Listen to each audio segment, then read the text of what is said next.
doer muito como mãe. Eu disse, não, eu tenho que fazer alguma coisa, está errado.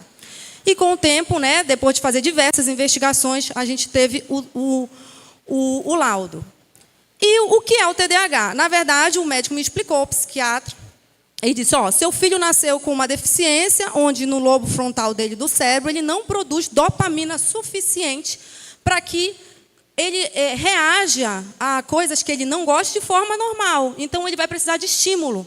Né? Então, se você não estimular, ele não vai fazer naturalmente. Ou a gente vai também começar a dar remédios para ele. Então, meu filho não gostava de ir para aula, ele não entendia nada, ele não sabia contar de 1 a 5.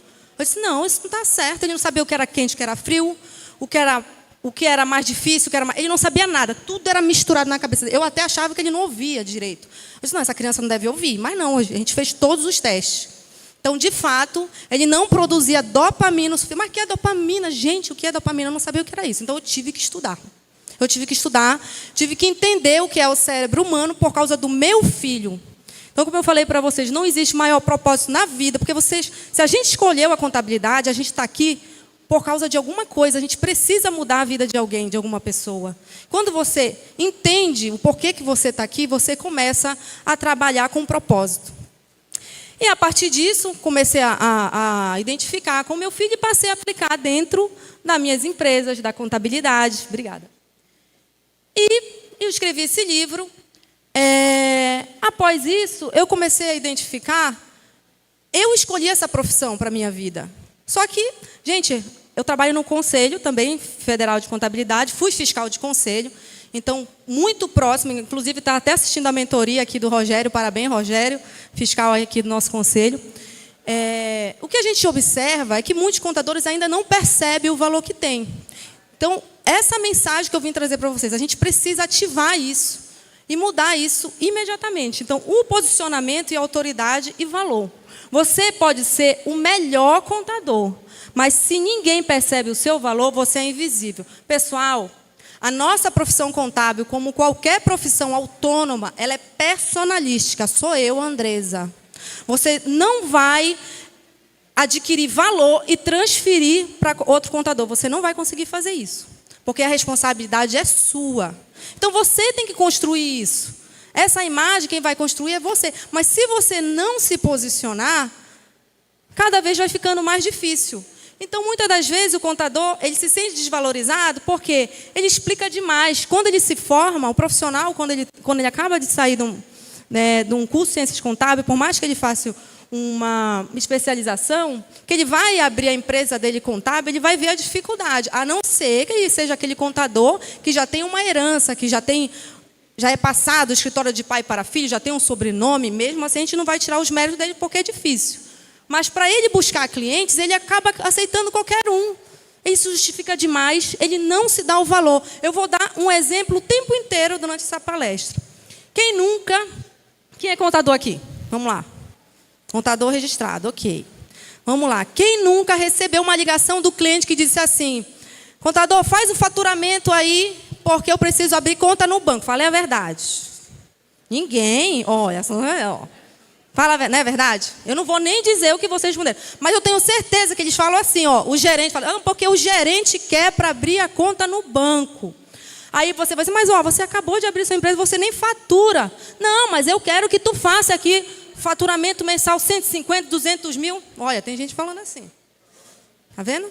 Pessoal, aí tu imagina, tu desesperado, porque tu não quer perder o cliente, logo você quer validação, você tem medo da rejeição, porque se o cliente te rejeitar, tu perde aquele cliente. Mas tu achas que isso é bom para você como profissional? Você assinar um documento, primeiro, que é errado, é infração, inclusive. Lá no Conselho Federal de Contabilidade, a gente já está penalizando o profissional por este motivo, que antes não chegava. E sabe quem denuncia? O próprio banco. O próprio banco denuncia o contador quando ele faz faturamento inventado. Então, assim, primeiro, não façam. A gente sabe o que a gente não tem que fazer. Só que a gente vem repetindo padrões a nossa vida inteira. A gente não se dá o valor. A gente acaba não se dando valor. Então, o diagnóstico do contador invisível, ele só quer resolver problema. Ele resolve tudo. Né? Ele não aparece, o trabalho dele existe, mas ele não é reconhecido. Todo mundo sabe que você está ali trabalhando, fazendo um monte de coisa, um monte de obrigação acessória, lendo, estudando reforma tributária, passando horas fazendo MBA, pós-graduação, enfim. Mas ele não se posiciona. Ele tem medo de ser rejeitado, porque ele está o tempo todo buscando validação. Se você perder um cliente tóxico, você tem que dizer graças a Deus. Mas você tem que entender o seu valor. Por quê? Você imagina, eu vou daqui a pouco passar alguns dados para vocês sobre empresas. Ele trabalha muito, ele ganha pouco, o esforço dele não tem um retorno profissional. Se você não se posiciona, o mercado vai te precificar. Porque é isso que vai acontecer. Gente, a questão do medo, o medo existe porque você fica preocupado com a segurança. Aí você pensa o seguinte, se eu me posicionar, eu vou perder este cliente, logo eu não vou ser validado, vou diminuir o meu faturamento, eu não vou pagar o leite das crianças. Então, quer saber? Eu vou fazer isso aqui. Aí tu te desvaloriza. Mas preste atenção, a partir do momento que você começa a ativar gatilhos e dizer o seguinte, não vou fazer, não importa.